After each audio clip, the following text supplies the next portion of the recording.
ito na yung adapter sa ating 32mm. So yan, 32mm yung nakalagay. Ito yung throttle body natin. So subukan natin sukatin natin to kung 32mm ba talaga tong sa Raider 150 Pioneer standard. Okay. 34 man mga bay, 34.7 man. Kala ko 32 lang to. 34 mga bay, oh. 34 para itong sa Raider 150 FI mga bay. So ito yung labasan niya. 30mm yung labasan niya. Dito 37. So itong adapter, yung labasan niya 28 mga bay. Ito 35. Dito 35. So 34 pala tong standard sa Raider 150 ito mga bay. 34. So 34. Yan. So ikakabit na natin to mga bay. Ito yung throttle body na subukan natin ito ikabit. So ito yung adapter natin dito na standard. Yan po ang kanyang posisyon mga bay. Yan, butasan natin to ulit para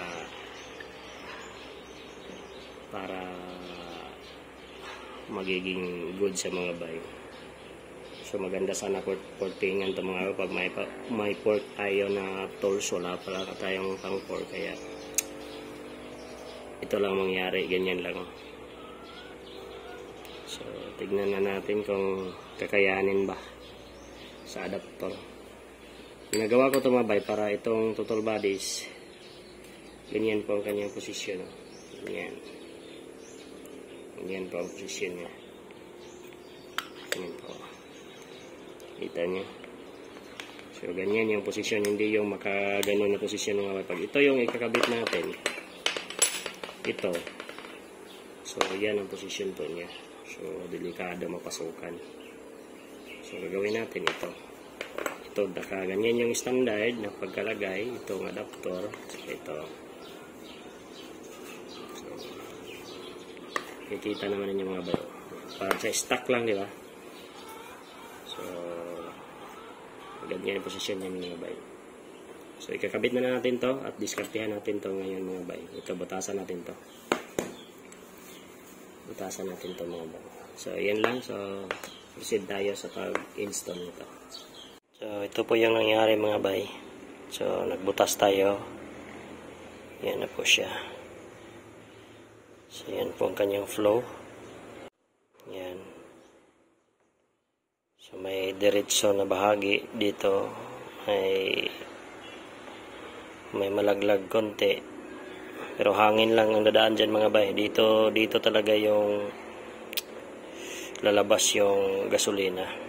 So, hangin lang yan. So, walang problema yan. So, ito yung 34mm. 34 pala to mga bay. Hindi pala to 32.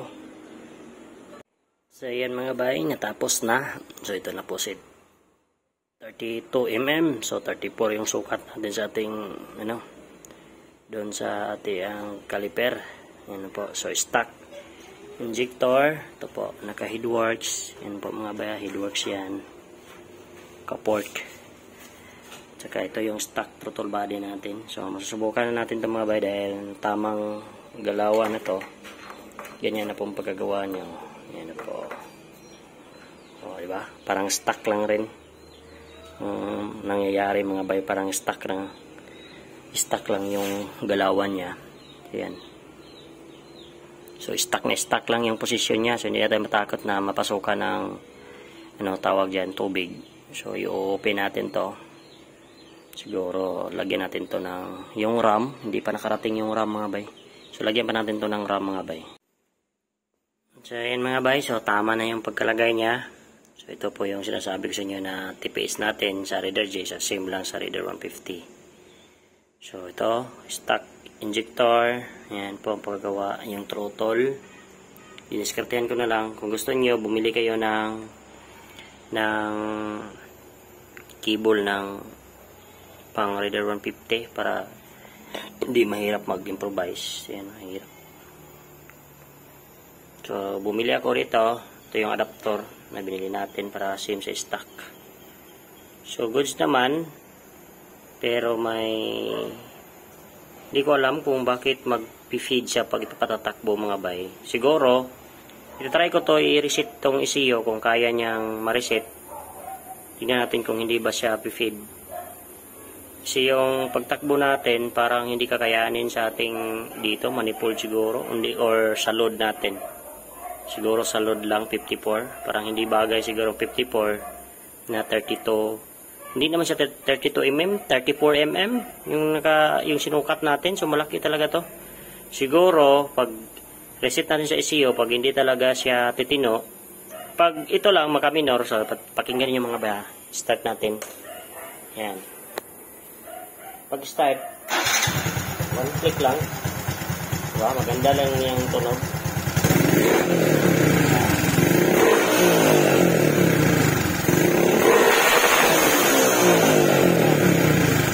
Parang wala lang mangyari mga bay, no? Pag ganyan. Pero pag papatakbo mo siya, siguro, hindi ko alam kung siguro sa hangin dito papasok. Kasi pag sa reader kasi, dito yan, di ba nakatalikod to? Pero parang hindi siya pwede na siguro dito sa harap makalagay. Hindi ko lang alam kung ano ba, or sa tson. So, subukan ko to i-reset ang ECU, kung ma-reset ba. Try natin i-reset ang ECU mga bay, kung kaya niya ma-reset. At susubukan natin kung ito'y mamamatch ba. Parang malabo mga bay, dahil siguro sa load natin. Siguro, kung hindi talaga natin to magagamit, so, ikikep na lang natin to kasi may plano tayo mag 57. Yung isang block natin na ganito, pa-sleeve natin yun ng 57. May isa pa ako doon na binigay ni Bro Charles.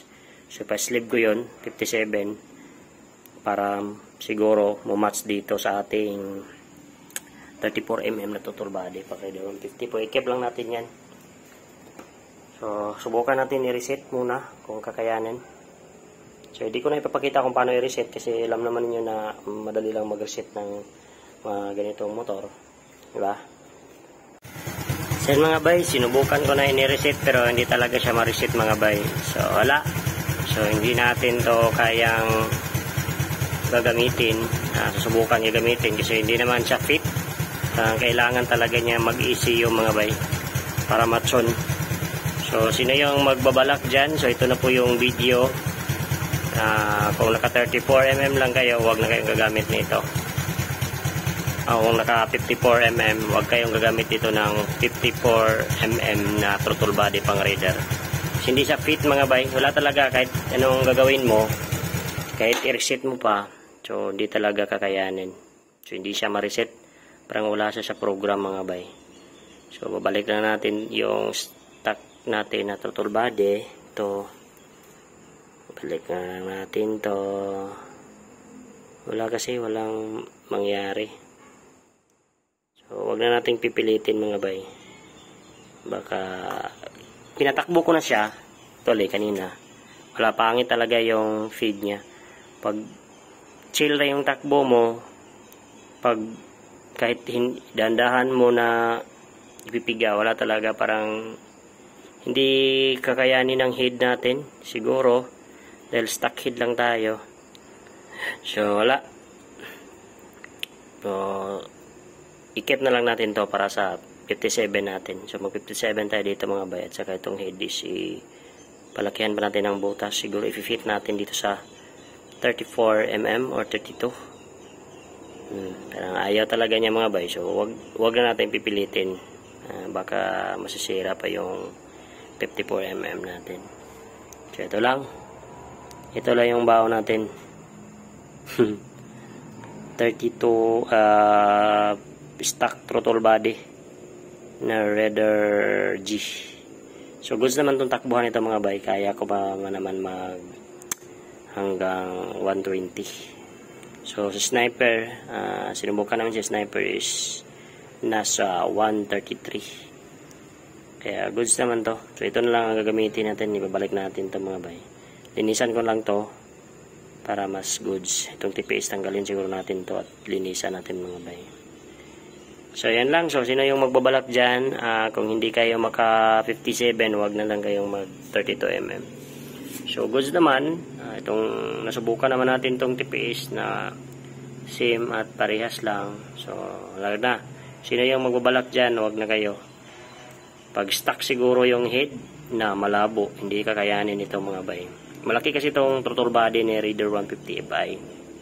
Kaya wala.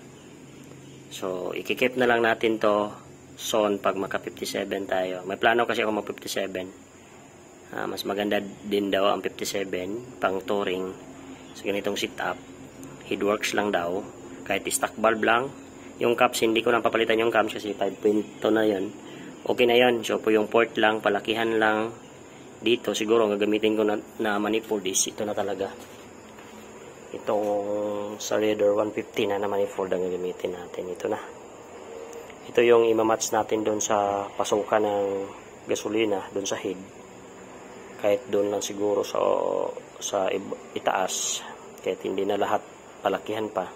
Para lang mag-fit siya paglabas dito. Kaya so yan, at least nasubukan natin. Wala namang mawala kung itatry natin, di ba? So, kung sino yung nagbabalak dyan, huwag na kayong tutuloy na gamit kayo ng throttle body. Parang hindi talaga siya mag-fit mga bay, kung sino yung magbabalak dyan. So, wala. Sinubukan ko lang. Alam naman natin na papasok yung TPS. Wala. So, yan lang ang may babahagi natin sa vlog na yan mga bay. So hindi ko na siya ipapatakbo dahil pinatakbo ko na wala talaga.